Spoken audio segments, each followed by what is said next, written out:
Sa search ako ng search, nangyari ko sa akin minsan po. Hindi madalas kasi depende nga kasi yun sa kung ano yung inire-response ng katawan mo. Talagang mamimili ka po. So sabi ko sa 145, chapter 145,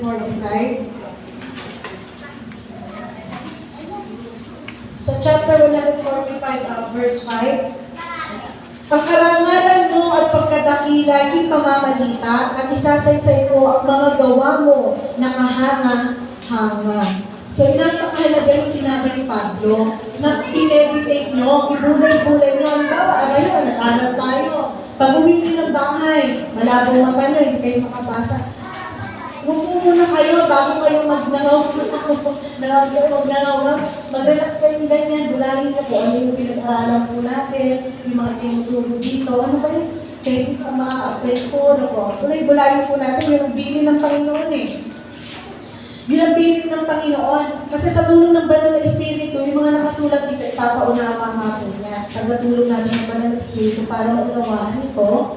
Ganun din po sa ating mga leader na nagtuturo. So ito po, balikan po natin Philippians 4:8-9. So may mahalaga pong mga bagay dyan na ating pong atingnan. Sabi po, we are to meditate on what has been revealed to us. Ito yung nilibig ng Panginoon sa verse na yun. Sa Philippians chapter 4, verse 8-9. Sabi po dito, ito po yun. Finally, brethren, whatever things are true, yung pong sunod-sunod na noble love.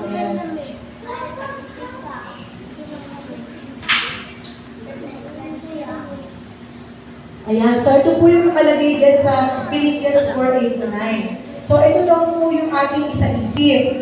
Sa English, ito po, novel, just, ayan. Pero sa Tagalog po, subaybayin na lang po. Alam naman natin na, alam po na unamaan natin. Pure, lovely, good report, and praiseworthy. Ito daw po, hindi daw. Ito po yung ating mga bagay na dapat isa-isip. Ayan yung mga bagay na yan. Na dapat natin bulay-bulayin. At makikita niyo po kung anong magiging epekto nito sa ating katawan, sa ating kalusugan. Maganda kung magiging epekto nito sa ating kalusugan.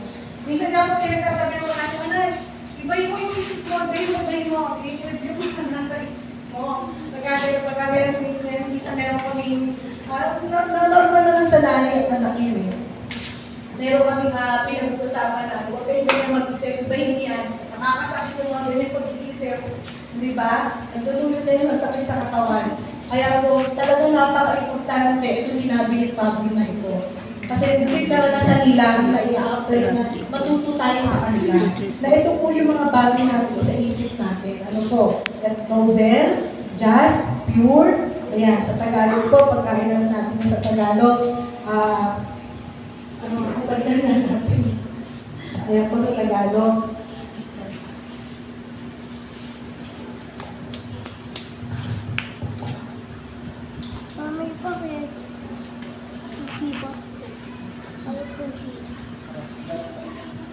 Ayan po, no? Lagi na po natin sinasabi yan. Kaya nga po maalala ko yung mga turo ni Pastora Shirley, Pastora Mami, na kapag nagte-testimony sila tungkol sa mga tao na nag-encounter nila, na minsan gusto nilang magaling, gusto nilang kawayin, pero dahil natin yung Banal na Espiritu, alam ko, ayun yung salita ng Diyos, i-remind ka ng salita ng Diyos na yan, kaya i-remind ka, huwag yan ang isipin mo, parang hindi mo patunglan, ano po. Ibahin mo yung, piliin mo, isipin yung bagay na to. Yan po yung lagi ko yung pinapayo sa asawa ko eh. Pagka may panahon na, napansin ko kasi, pag si Rico, yung parang nagagalit, yung parang mainit ang ulo, maya may sumasakit na sa kanya, eh pag nag-search ako, kapag pala gano'n, may talagang mayroong nerve o something dito sa inside ng body, sa organs mo, apektado. Kapag mayroong, pag talaga nag-umpisa yung mainit ang ulo mo. Napansin ko, hindi nasakit sa kanya, sabi na, bakit ang ganito? Hindi ko na masabi minsan pag may-review ko na sa akin, nakakasal sa akin eh. Meron talagang epekto kapag ka talaga, kaya siguro, hindi po siguro, na tinuturuan tayo ng Panginoon, ito sa isip nyo.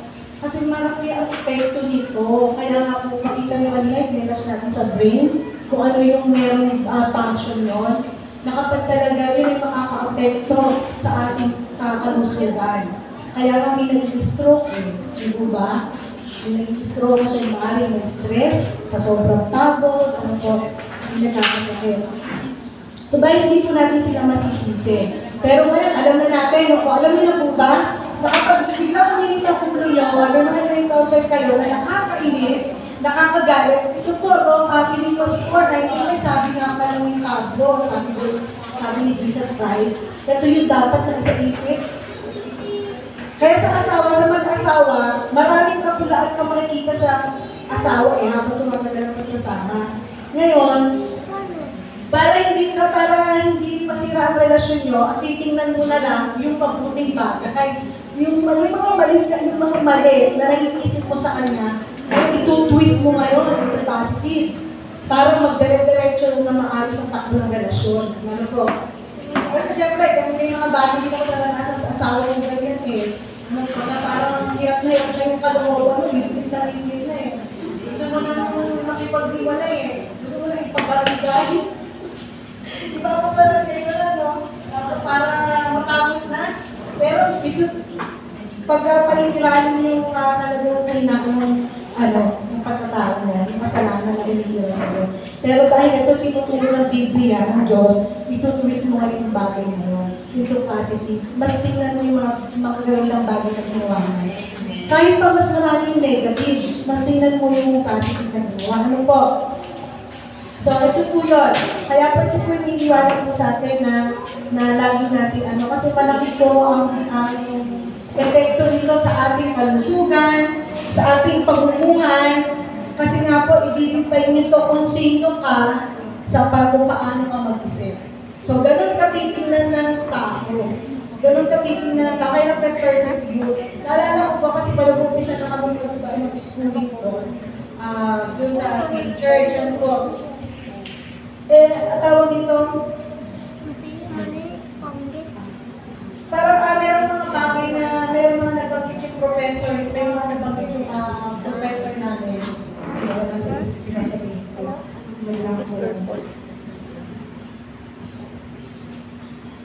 Ice pepper. Naglang po. Ayun, sabi nga po, ayun, yung ibang bagay na yun. Na meron sila kasama sa church nila, ano ba yung tuturo sa amin, Professor Binyo na po. May natuturo sa isa sa mga leader na bigla na lang umalis. Bigla na lang umalis, nag-iwan lang ng letter na ayaw na niya kung ako baga sa lilipat na nga siya. Sisimbahan. Pero meron siyang iiwanan ng result. Kasi di pa kumbaga sa pwede ka ng leader sa simbahan. Umalis ka, tapos hindi pwede yung leader ka ulit. Leader kasi pagdadaan ka pa rin sa proseso. So itong leader na to, kaya yung umalis, yun yung nagtuturo, matagal ng leader, pero nagdaig pa rin siya ng mga maling kaisipan. Nagdaig pa rin siya ng maling kaisipan sa paligid niya, sa mga nangyayari sa loob ng church nila, sa mga simbahan.